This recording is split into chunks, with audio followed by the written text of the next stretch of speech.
everybody, welcome to Outdoor Gear Repair. Today we're going to show you how to take a tent that normally requires trekking poles in order to stand on its own by making our own trekking poles.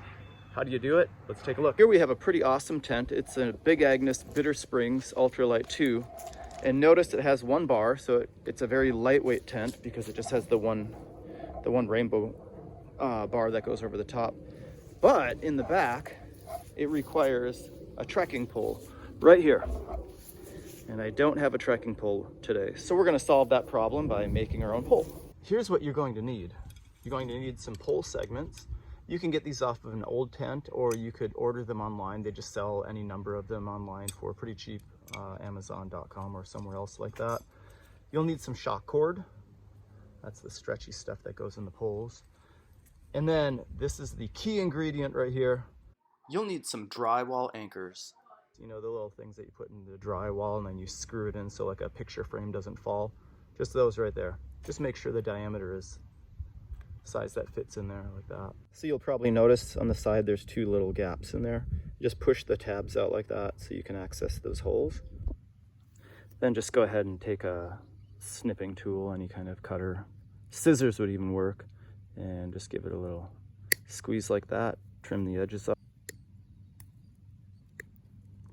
Now we have access through here. We can slide the cord right through those holes right there.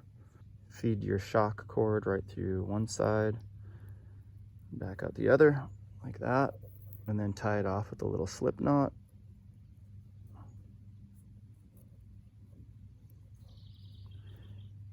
Pull that up. Like yay.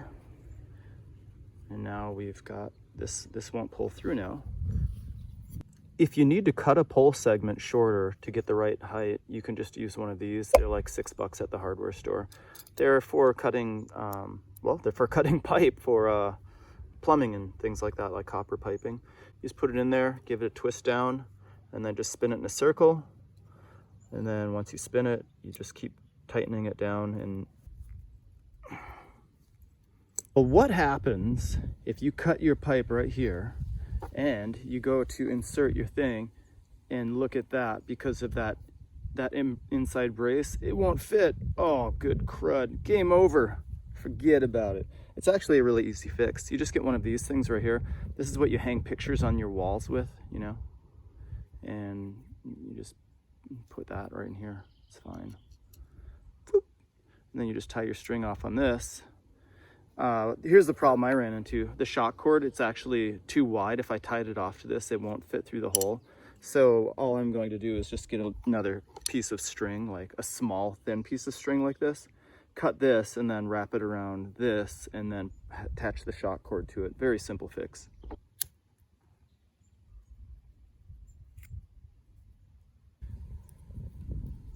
Do a nice little slip knot. There we go. Feed that one back through the pipe.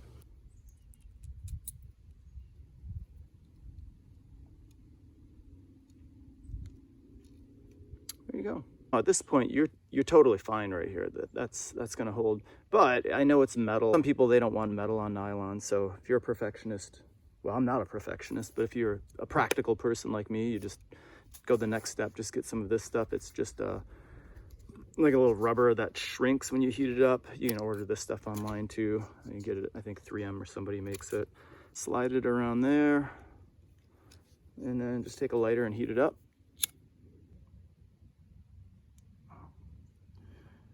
Oh, it's shrinking up nicely now. All right, let's see how we've done here.